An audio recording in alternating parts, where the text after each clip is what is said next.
تو ہی آپ جو ہے وہ پاک ہوں گے، ورنہ نہیں ہوں گے، ایسا بالکل نہیں ہے۔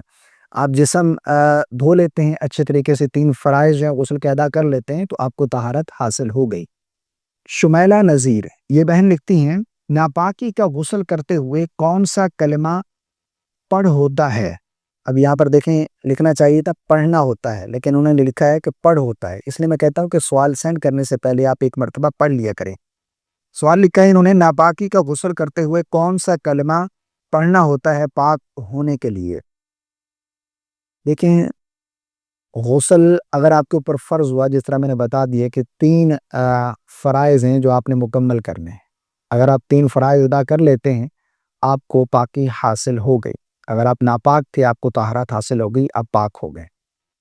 کلمہ پڑھنا اور ایسی جگہ پر جہاں پر انسان برہنہ حالت میں ہے اور اسی طرح غسل کر رہا ہے، وہ ایسی جگہ ہی نہیں ہے جہاں پر کھڑے ہو کر انسان کلمہ خیر ادا کرے، تو کلمہ پڑھنا یہ ضروری نہیں ہے۔ اور ویسے بھی کلمہ ایسا نہیں ہے، بعض لوگ یہ سمجھتے ہیں کہ ناپاک ہیں تو جب تک کلمہ نہیں پڑھیں گے تو ہم پاک نہیں ہوں گے۔ یہ بہت بڑی غلط فہمی ہے، ٹھیک ہے نا؟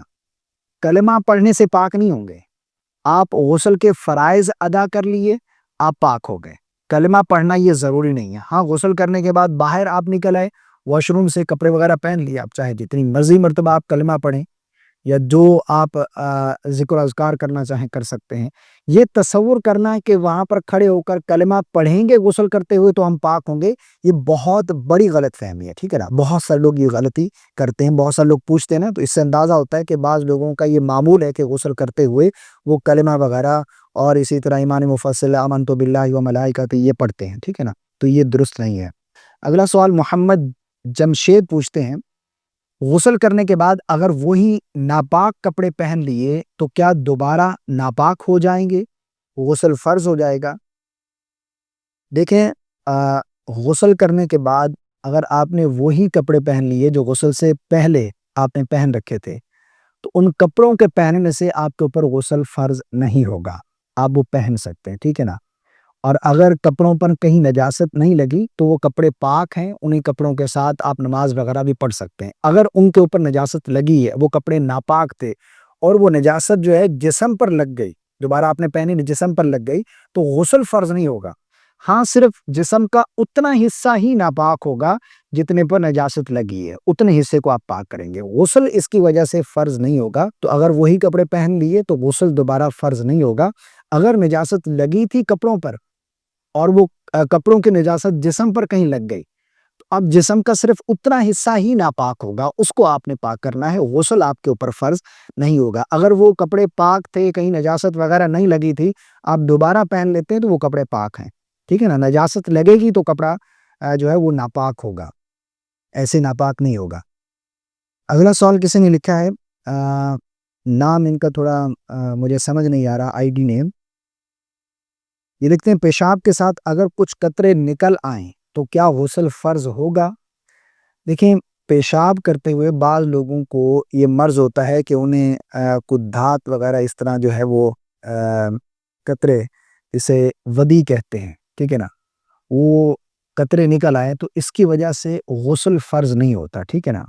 ہاں، وضو فاسد ہو جاتا ہے اگر وضو کر لیا، اور اسی طرح کپڑے پر اگر یہ نجاست لگ گئی تو کپڑے کا اتنا حصہ ناپاک ہو جائے گا، اس کا پاک کرنا ضروری ہے، غسل بہرحال فرض نہیں ہوتا۔ محمد ارشد لکھتے ہیں، کیا غسل سے پہلے وضو کرنا ضروری ہے؟ اگر بغیر وضو غسل کر لیا تو ہوگا یا نہیں؟ دیکھیں، غسل سے پہلے وضو کرنا ضروری نہیں ہے، سنت ہے، اس طرح میں نے سنت طریقہ سب سے پہلے بیان کیا ہے۔ اگر ڈائریکٹ آپ جو ہے وہ غسل کر لیتے ہیں، فرض غسل کے جو ادا کر لیتے ہیں، یعنی کلی کر لیتے ہیں، ناک میں پانی ڈال لیتے ہیں اور جسم پر پانی بہا لیتے ہیں، جب بھی آپ کا غسل ہو جائے گا، لیکن یہ خلاف سنت ہوگا۔ سنت طریقے سے غسل آپ کو کرنا چاہیے۔ بہرحال اگر بغیر وضو آپ نے غسل کر لیا تو غسل آپ کا ہو جائے گا، طہارت آپ کو حاصل ہو جائے گی۔ یہ کسی نے سوال لکھا ہے، یہ لکھتے ہیں، اگر کسی خاتون نے نیل پالش لگا رکھی تھی اور اس پر غسل فرض ہوا اور اس نے بغیر نیل پالش اتارے غسل کر لیا تو غسل ہوگا یا نہیں؟ دیکھیں، اس طرح کی عورت چاہے 1000 مرتبہ ہی کیوں نہ غسل کر لے، اسے پاکی حاصل نہیں ہوگی، اس کا غسل نہیں ہوگا جب تک وہ یہ غلطی درست نہیں کرے گی۔ 1000 مرتبہ چاہے وہ غسل کر لے تو اس کا غسل نہیں ہوگا۔ جس طرح وہ پہلے ناپاک تھی، غسل کرنے کے بعد گھنٹوں شاور کے کھڑا رہنے کے بعد وہ ویسے ہی ناپاک رہے گی۔ نیل پالش جو ہے نا، یہ ناخنوں کے اوپر اپنی تہ بنا لیتی ہے، ٹھیک ہے نا، جس کی وجہ سے ناخن پر پانی نہیں پہنچ پاتا۔ اور غسل کا تیسرا فرض جو ہے، جسم کا کوئی بھی حصہ بال برابر بھی خشک رہ گیا تو غسل نہیں ہوگا، آپ کو طہارت حاصل نہیں ہوگی، اس کو ریموو کرنا پڑے۔ اسی طرح بعض خواتین لپسٹک بھی استعمال کرتی ہیں، اور آج کل معلوم کرنے پر معلوم ہوا ہے کہ واٹر پروف اس طرح کی لپسٹک آ رہی ہیں کہ جب تک ان کو ریموو نہ کیا جائے تو وہ اترتی نہیں ہے، ٹھیک ہے نا، وہ پھیلتی نہیں ہے، اترتی نہیں ہے۔ تو اگر اس طرح کی لپسٹک استعمال کرتی کوئی خاتون تو اس کا ریموو کرنا بھی ضروری ہے، جب جا کر اس کا غسل ہوگا۔ اور یہ مسائل جو ہے وہ اکثر خواتین نہیں جانتی، اور یہ چیزیں لپسٹک اور نیل پالش یہ تو عام ہو چکی ہیں، ہر خاتون جو ہے وہ یوز کرتی ہے۔ اگر کوئی خاتون اس طرح اس کے اوپر غسل فرض ہوا اور اس نے چاہے غسل ہے یا وضو ہے، اگر نیل پالش لگی وضو کیا تو وضو بھی نہیں ہوگا، غسل کیا تو غسل بھی نہیں ہوگا، جب تک اس کو اتار کر غسل اور وضو نہیں کرے گی، جب تک اس کا غسل اور وضو نہیں ہوگا۔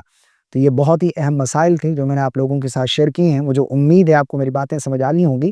اس کلپ کو شیئر کر دیجیے گا تاکہ دوسرے لوگ بھی فائدہ اٹھائیں، اور پسند آنے کی صورت میں لائک کرنا بالکل نہیں بھولیے گا۔ مجھے اپنی خاص دعاؤں میں یاد رکھیے گا۔ السلام علیکم ورحمۃ اللہ۔